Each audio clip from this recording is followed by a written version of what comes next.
I was refused entry into my company's annual dinner. The manager said, "You have no place here, you are just a cleaner." The next day he received a letter that shocked him. I never scrubbed a toilet in my life until that Monday morning. My hands, usually wrapped around a pen or a phone, gripped a mop instead, and I stood in the middle of Carter Enterprises' third-floor bathroom, staring at my reflection in the streaked mirror. Danny Cole, cleaner extraordinaire, stared back, not Daniel Carter, son of the CEO. The uniform scratched my skin, and the name tag pinned to my chest felt like a lie I'd only just started living. But I'd asked for this, begged for it, really. It all started 2 weeks earlier over dinner with my father, Harold Carter. He built this company from a single warehouse to a corporate giant, and I'd grown up hearing his name whispered with reverence or fear depending on who was talking. Lately, though, I'd caught rumors. Not the polished reports that landed on Dad's desk, but the kind you hear in bars or see scrawled on anonymous forums, employees grumbling about low pay, managers drunk on power. I wanted the truth, not the sanitized version, so I pitched him the idea. Let me go undercover, work the bottom rung, see what's really happening. He'd laughed at first, his fork hovering over his steak, but I pressed. You want me to take over one day? Then let me learn it from the ground up. He'd stared at me, gray eyes narrowing, then nodded. 1 month, he said. Don't screw it up. Now here I was, day one, pushing a cart full of cleaning supplies through the gleaming halls of headquarters. The place buzzed, phones ringing, heels clicking, voices overlapping in a symphony of ambition. I kept my head down, blending into the background like I'd planned. My hair, usually neat, hung shaggy under a cap, and I traded my contacts for glasses I didn't need.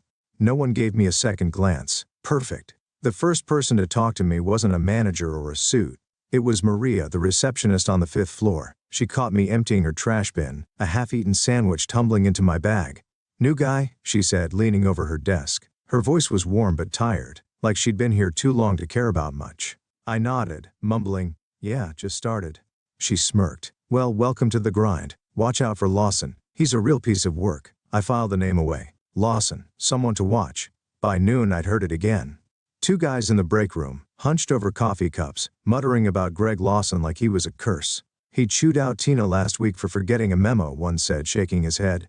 She cried in the stairwell. The other snorted. "He's gunning for a corner office, doesn't care who he steps on." I lingered, wiping a table that didn't need it, letting their words sink in. Greg Lawson, middle manager, ambitious, cruel, my first target. I didn't see him until late afternoon. I was mopping the hallway near the elevators when the door slid open, and out he stepped, tall, broad-shouldered, suit crisp like he'd ironed it with his ego. He barked into his phone, pacing, then brushed past me so fast I had to jerk my mop out of his way.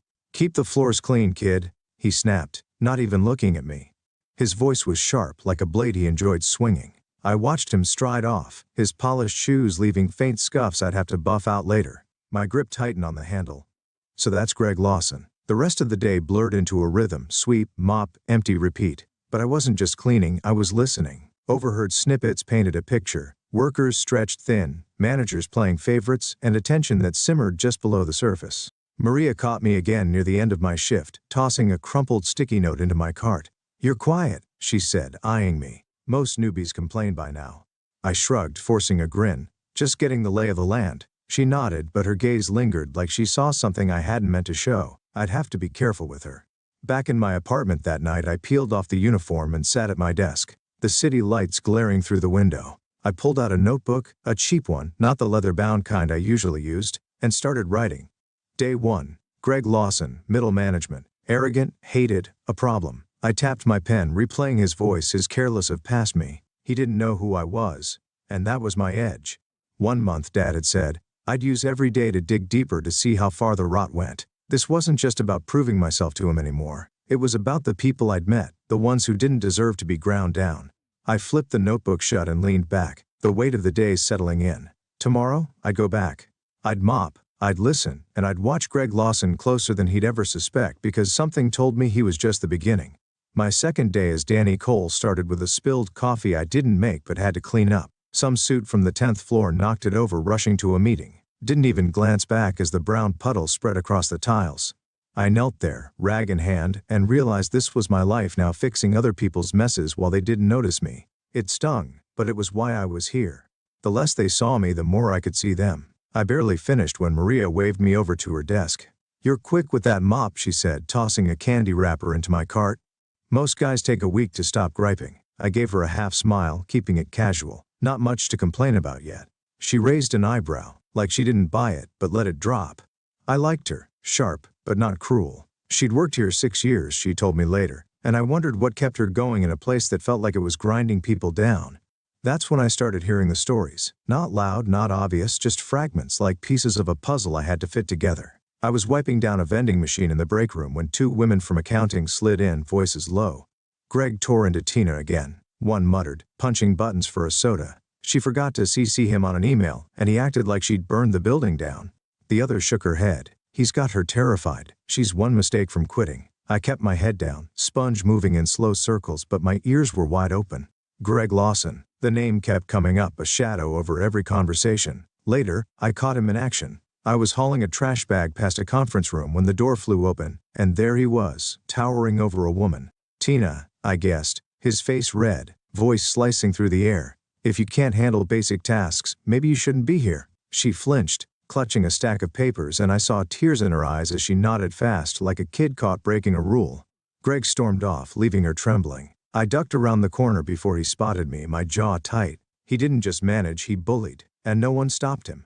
By midweek I'd mapped out his game. In the office he was a dictator, snapping at anyone below him, docking hours for tiny infractions. But upstairs with the execs he morphed, smooth, all smiles, shaking hands like he was running for mayor.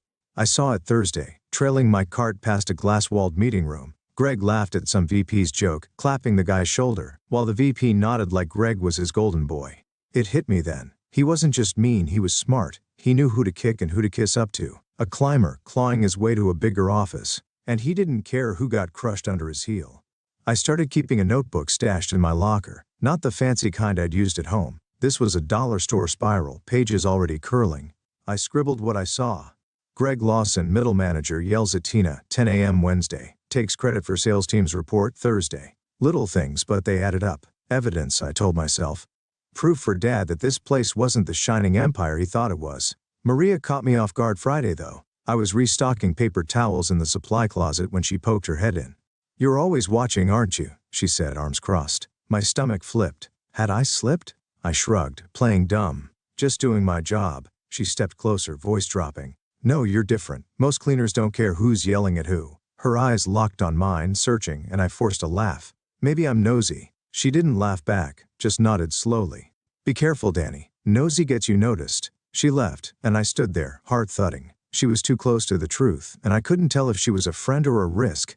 That night, I sat in my apartment, notebook open, pen tapping the page. Greg Lawson wasn't just a problem. He was a symptom. The staff hated him, but they feared him more, and that fear kept them quiet. I'd heard enough to know he wasn't alone either. Other managers pulled the same stunts, just quieter. The company was rotting from the middle, and Dad didn't see it. I didn't have a plan yet, but I knew I needed more than whispers. I needed something big, something he couldn't ignore. Then it came. Saturday, end of my first week, a memo went up on the break room board. "Annual dinner, next Friday, all staff welcome." My pulse kicked up. A room full of execs and workers, Greg strutting his stuff. It was perfect. I'd go watch him closer, catch him off guard, maybe even talk to him, see what he'd say to Danny the cleaner. I tore my eyes from the memo and headed out, the game shifting in my head. 1 week down, 3 to go. And next Friday, I'd step into the lion's den. The week before, the dinner flew by in a haze of brooms and hushed conversations. I'd gotten good at being invisible, pushing my cart, head down, catching every word that drifted my way. Greg Lawson stayed my focus, his name a drumbeat in the staff's complaints. By Friday, my notebook was thick with notes. His tantrums, his favoritism, the way he'd docked a guy's pay for clocking in 2 minutes late. I had enough to make a case to Dad, but the dinner loomed like a chance to see it all play out live. I wasn't missing it. I didn't bother changing out of my cleaner's uniform that night. It was part of the act. Danny Cole didn't own a suit, didn't belong in a ballroom. I figured I'd slip in, blend with the crowd, watch Greg work the room. The venue was a short drive from headquarters, a fancy hotel with a chandelier ballroom that screamed money. I parked my beat-up rental, a far cry from my usual ride, and joined the stream of employees filing in. Some wore ties, some dresses, but most looked uncomfortable, like they'd rather be anywhere else. The entrance buzzed with chatter, a mix of forced laughs and nervous glances. I stayed near the back, hands in my pockets, scanning for familiar faces. Maria was there in a simple black top, chatting with Tina from accounting. They nodded at me and I gave a quick wave, keeping it low-key. Then I saw Greg. He strutted in like he owned the place, suit tailored sharp, hair gel to perfection. He shook hands with the VP, grinning wide, then barked at a waiter to fetch him a drink. Same old Greg King to the top, tyrant to the bottom. I edged closer to the doors, figuring I'd trail the crowd inside. That's when it happened. Greg turned mid-laugh, and his eyes landed on me. His smile vanished, replaced by a sneer that hit me like a slap. He broke from the VP and marched over, his stride eating up the space between us. "What the hell are you doing here?" he snapped, voiced loud enough to turn heads. I froze, hands still in my pockets, and mumbled, "Thought all staff were invited." He stepped closer, looming, his breath sharp with whiskey. "You have no place here, you're just a cleaner, get out." Before I could respond, he waved at two security guys by the door, big guys, ex-bouncer types. "Escort this kid out," he said, already turning away like I was trash he'd tossed. The guards grabbed my arms, firm but not rough, and pulled me back. Head swiveled, Maria's eyes widened, Tina flinched, a dozen others stared. I didn't fight it. Just let them steer me through the lobby and out the front doors. The night air hit me hard, but not as hard as Greg's words. "Just a cleaner," they echoed, cutting deeper than I'd expected. I stood there alone on the steps, the muffled music from inside mocking me. My face burned, not from anger, not yet, but from something raw, humiliation. I'd spent a week scrubbing their floors, listening to their pain, and in 5 seconds Greg had stripped me down to nothing. I clenched my fists, nails digging into my palms. He didn't know who I was, sure, but that didn't matter. He'd done it because he could, because he thought I didn't count. I walked to my car, legs heavy, and slumped into the driver's seat. For a minute, I just sat there staring at the dashboard, replaying it, the smirk on his face, the crowd's silence. I'd wanted to see the real company, and I had ugly, petty, and cruel. Greg wasn't an outlier. He was the system, the guy who thrived while people like Tina and Maria swallowed their pride to survive. I pulled out my phone, thumb hovering over Dad's number. Part of me wanted to quit right then, rip off the disguise, go back to my old life, but another part, the part that had mopped up that coffee, that had seen Tina cry, wouldn't let me. I dialed. He picked up on the second ring, voice gruff. "Daniel, you okay?" I took a breath, steadying myself. "I'm fine, but I've got everything you need." He paused, and I could hear the shift in his tone, the CEO waking up. "What happened?" I told him. "The dinner," Greg's words, "the guards." I didn't sugarcoat it. "He's a bully, Dad, and he's not the only one. This place is broken." Silence stretched, then he said, "Come home, we'll talk." I hung up, the phone warm in my hand, and started the engine. Anger was kicking in now, hot and focused.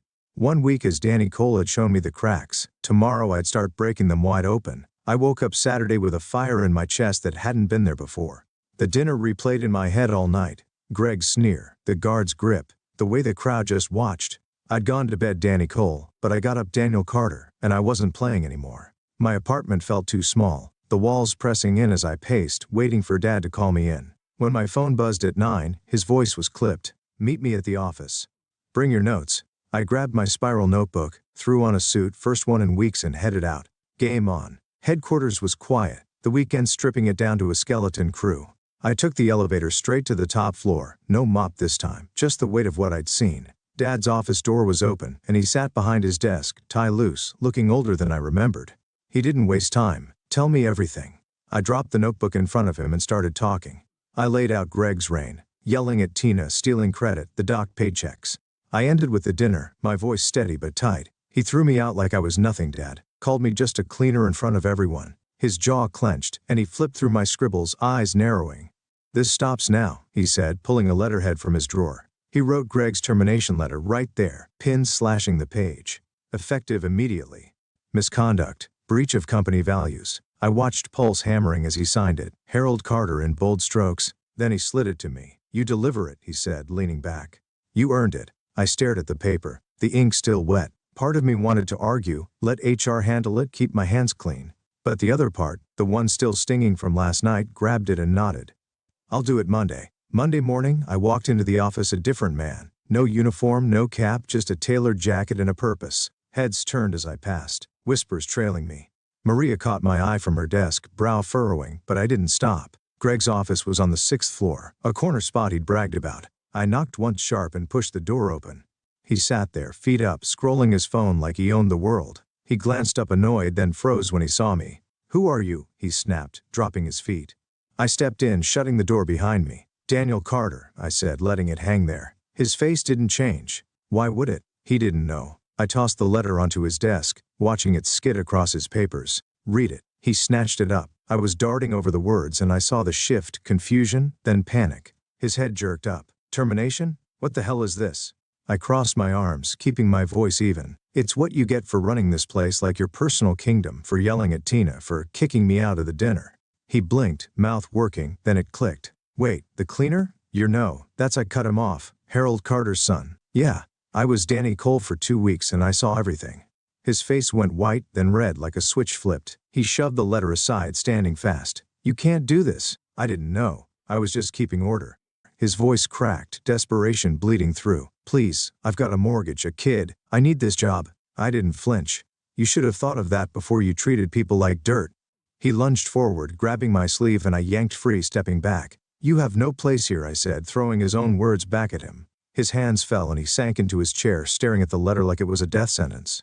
I turned and walked out, his silence louder than any plea. The elevator ride down felt endless. My chest was tight, not with triumph, not exactly, but something heavier. I'd wanted this, hadn't I? Greg gone, justice done. So why did it feel like I'd swung a hammer I couldn't put down? I hit the lobby and saw Maria watching me, her expression unreadable. Danny, she said, tentative. I gave her a nod. It's Daniel, long story. She didn't push, just watched me go. Back home, I stood at my window, the city sprawling below. The letter was delivered. Greg was out, but it wasn't over. I'd torn off the mask, shown my hand, and now the whole company would know. My phone buzzed, texts from coworkers I'd barely met, rumors already flying. The cleaners, the CEO's son, Lawson's fired. I set it down unanswered. 2 weeks as Danny had changed me and I couldn't go back. Not to the old me, not to the sidelines. Greg was just the start and I had to figure out what came next. The fallout from Greg's firing hit the office like a shockwave. By Tuesday the whispers had turned into a roar. Every break room, every hallway buzzed with it. The cleaner was the CEO's son. Lawson's gone. I walked in that morning. No disguise, no card, just me in a jacket and slacks. Eyes followed me, some wide with awe, others narrow with suspicion. I didn't blame them. 2 weeks as Danny Cole had made me one of them, until it didn't. Now I was Daniel Carter again, and I had to figure out what that meant. Maria caught me first, leaning over her desk as I passed. So Daniel, she said, dragging out my real name like a test. You're a big shot now. I stopped, meeting her gaze. She wasn't mad. Not exactly, just sizing me up. Not really, I said, just trying to fix things. She tilted her head, skeptical but softening. Well, you shook the hive. People are talking. I nodded, moving on, but her words stuck. The hive was shaken. All right. And I wasn't sure what'd fly out next. Dad called a meeting that afternoon. All staff, no exceptions. The auditorium was packed. Hundreds of faces, some I knew, most I didn't. He stood at the podium, gray hair catching the light, and I sat off to the side, feeling every stare. Carter Enterprises is changing, he started, voice firm. We've heard you through one of our own. He glanced at me and the room shifted, a collective breath held. Effective today, raises across the board, better hours, and an open door to me or Daniel if you've got a problem. A murmur rippled through, then applause, tentative at first, then loud. I caught Tina's eye in the crowd. She was clapping, a small smile breaking through her usual nerves. He kept going, listing reforms I'd fed him from my notes, things I'd heard as Danny, things Greg had ignored. When he finished, people swarmed me, hands outstretched. A guy from maintenance gripped mine hard. Thanks, man. Didn't know you were one of us. I didn't correct him. Part of me still felt like I was. Maria pushed through, smirking. Told you I knew something was off. You're too quiet for a cleaner. I laughed. The first real one in days. Guess I owe you a coffee for not ratting me out. She shrugged. Make it a good one. The next few days blurred into action. Dad put me in charge of a new role, liaison between the staff and the board. No corner office, just a desk near Maria's, close to the pulse of the place. I met with workers, listened to gripes Greg's firing hadn't fixed, broken equipment, cliquey supervisors. I wrote it all down, no spiral notebook this time, just a laptop I typed fast on. Dad acted quick too. 2 more managers got the axe, quieter than Greg but just as toxic. The air started to shift, people stood taller, spoke freer. Friday, I hung my old cleaner's uniform on my wall, a faded blue thing, name tag still pinned. I stared at it, hands in my pockets, remembering the coffee spills, the late nights, Greg's sneer. It wasn't a trophy, it was a reminder. I'd walked their path, felt their weight, and I couldn't unfeel it. My phone buzzed, Dad checking in. You're doing good, Daniel, he said, softer than usual. Proud of you. I swallowed, nodding even though he couldn't see. Thanks. We're not done yet, he chuckled. Never are. That night I grabbed a beer and stood by my window, the city humming below. 2 weeks as Danny had cracked me open, showed me a company I'd only known from the top, a father I'd underestimated, a self I hadn't met. Greg was gone, his desk cleared out, his allies scattered, but it wasn't about him anymore. It was about Tina's smile, Maria's trust, the guy from maintenance who'd thanked me. I'd swung the hammer like I'd wanted, but now I had to build something with it. I overheard 2 workers in the hall that morning, voices drifting as I locked my door. "Maybe this place can be different now," one said, cautious but hopeful. The other grunted, "If the kid sticks around, yeah." I paused, key in hand, letting it sink in. They didn't know I'd heard, didn't know I'd already decided. I wasn't going anywhere. Carter Enterprises wasn't perfect. Maybe it never would be, but it was mine to shape now, not just Dad's. I'd started as a cleaner, ended as a voice, and I'd keep going until the cracks were filled for them, for me. And that's how I turned the tables one mop at a time. What did you think of Greg getting what he deserved? Drop a comment below. I want to hear your take. If you love this story, smash that like button, hit subscribe and ring the bell so you don't miss what's next. We've got more twists coming your way. See you in the next story.